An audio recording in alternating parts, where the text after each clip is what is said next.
muzimba obugagga mu steps zaabwe entuufu. Steps entuufu zeziruwa nti emyaka gino jaggula bintu bya bugagga, ttaka, bizimbe biki. Emyaka gino gya kuzimba bya bugagga ebyo, kati ettaka ntandise oddikulaakulanya. Emyaka gino sikyayongerako nnyo bya bugagga bya nsibo, okujjako nga ndi muggumivu nnyo. Kati nze okunguza ettaka osiitaana, kuba ettaka ndirina erimala.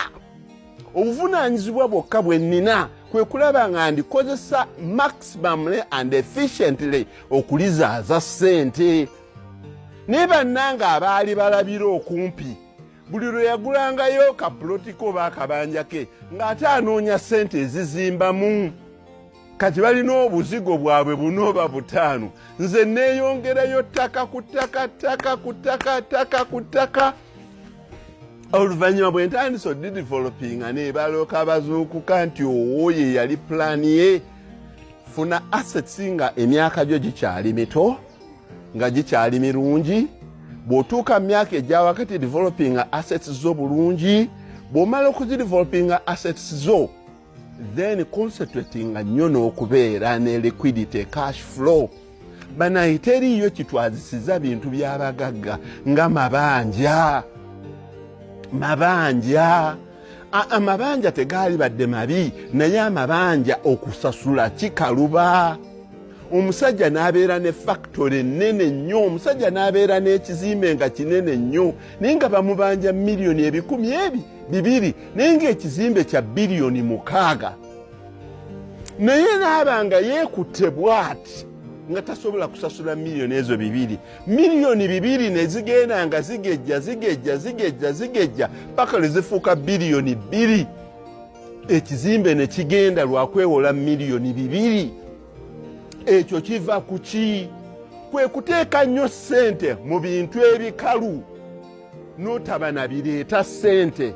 Assets versus cash flow. Omuntu yenna asaanye okubeera ne assets, naye oteekeddwa nga okubalansinga assets ne cash flow. Sijja bbawa kisinziira ku bizinesi gy'olimu, sijja bbawa ratio nti no assets zibeere 70%, cash flow abeere 30%.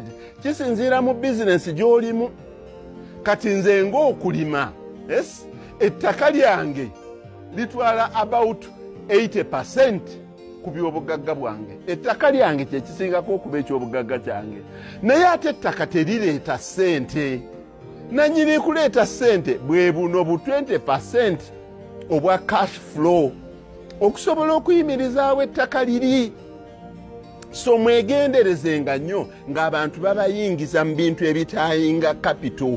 Kankuwe kyakulabirako miti. Abantu basimba pine, balina ye balize. Pine tagaana mwana wo kumufulumya exam room ng'ali mu last semester. Ne bw'onnyonnyola aba university emirundi omutwalo nti nina pine acres 1000. Pine nga tannaweza myaka 15 oba 2 is as good as useless. Naye oli alina obukoko bwe etteeso, oba oli alina obubuzi bwe, aba asinga alina pine acres 1000 ng'omwana bamugoba school fees. So tubalansinge nnyo fixed assets ne liquid assets oba near liquid assets. Ekintu ekyo kye kisinza okusuula abantu. Nze naali badde nzimba ebiyumba ebyakabi na buli kintu kyonna nga kyakabi, naye obwongo bwange buŋŋamba tobeeranga nnyo na sanka capital. Faamu zirina tractors, zirina combine harvesters, zirina ki, naye basiiba babi auctioning enkya n'eggulo.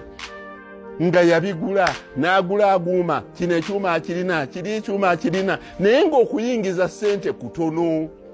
Nze obusa busobola okunsasulira looni. Nze amata ngattirizaako bugattiriza okunsasulira abakozi bange. So ekintu ekyo olwaleero kyenziza okubayigirizaako okubalansinga ratio eya cash flow yo versus fixed asset. Gy'okoma okukula osinga kwetaaga cash. Era kyemuva mulaba ng'abantu abakulu bangi nnyo batunda ebintu byabwe. buli kazi bwakamugwira alina kutunda ttaka, buli kazi bwakamugwira alina kutunda ttaka, buli kazi tunenya baana bato naye abantu abakulu be basinze okutunda amataka.